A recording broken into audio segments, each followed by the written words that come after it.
أعوذ بالله من الشيطان الرجيم. بسم الله الرحمن الرحيم. الرحمن علم القرآن خلق الإنسان علمه البيان. الشمس والقمر بحسبان والنجم والشجر يسجدان والسماء رفعها ووضع الميزان ألا تطغوا في الميزان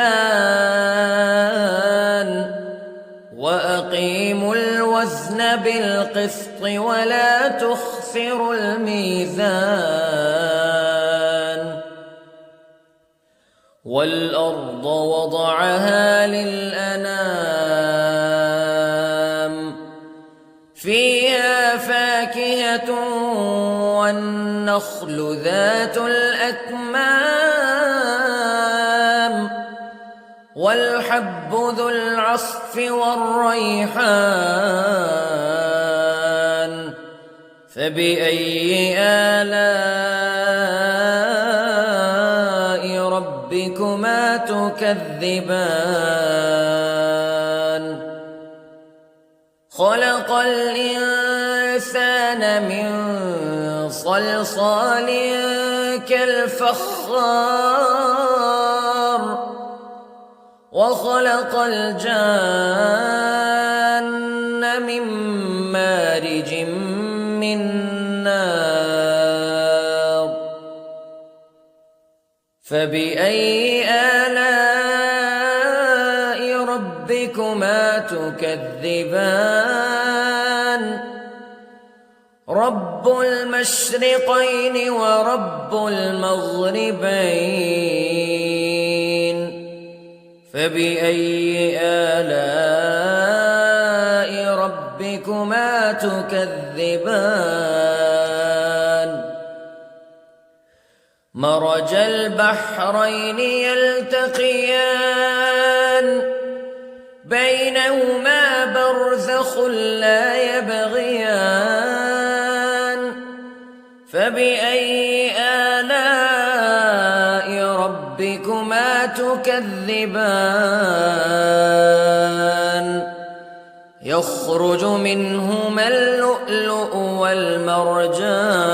والمرجان فبأي آلاء ربكما تكذبان. وله الجوار المنشآت في البحر كالأعلام فبأي آلاء ربكما تكذبان. كل من عليها فان ويبقى وجه ربك ذو الجلال والإكرام فبأي آلاء ربكما تكذبان.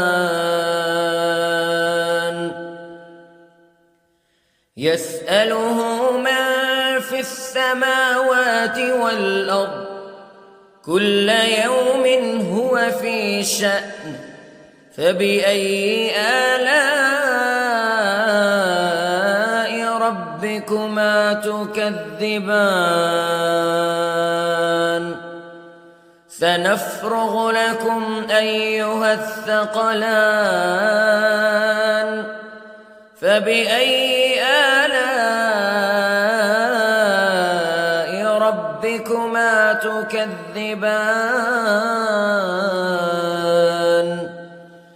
يا معشر الجن والإنس استطعتم أن تنفذوا من أقطار السماوات والأرض فانفذوا لا تنفذون إلا بسلطان فبأي آلاء ربكما تكذبان يرسل عليكما شواظ من نار ونحاس فلا تنتصران فبأي آلاء ربكما تكذبان فإذا انشقت السماء فكانت وردة كالدهان فبأي آلاء ربكما تكذبان فيومئذ لا يسأل عن ذنبه إنس ولا جان فبأي آلاء ربكما تكذبان يعرف المجرمون بسيماهم فيؤخذ بالنواصي والأقدام فبأي آلاء ربكما تكذبان هذه جهنم التي يكذب بها المجرمون يطوفون بينها وبين حميم آن فبأي آلاء ربكما تكذبان ولمن خاف مقام ربه جنتان فبأي آلاء ربكما تكذبان ذواتا أفنان فبأي آلاء ربكما تكذبان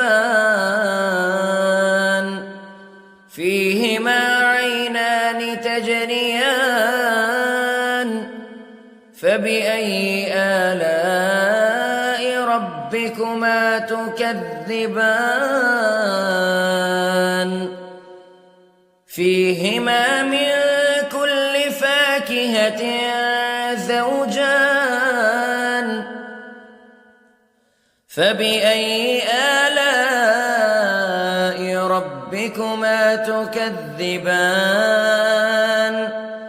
متكئين على فرش بطائنها من استبرق وجنى الجنتين دان فبأي آلاء ربكما تكذبان فيهن قاصرات الطرف لم يطمثهن إنس قبلهم ولا جان فبأي آلاء ربكما تكذبان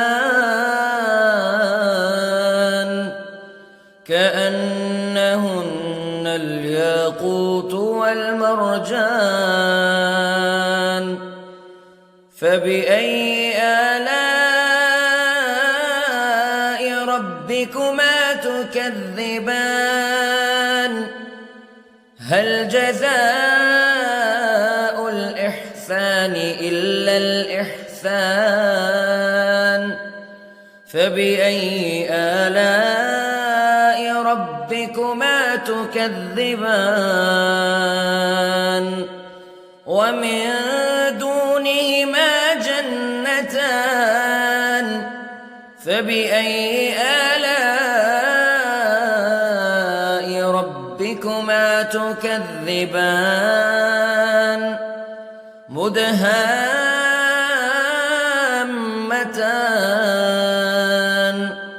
فبأي آلاء ربكما تكذبان فيهما عينان نضاختان فبأي آلاء ربكما تكذبان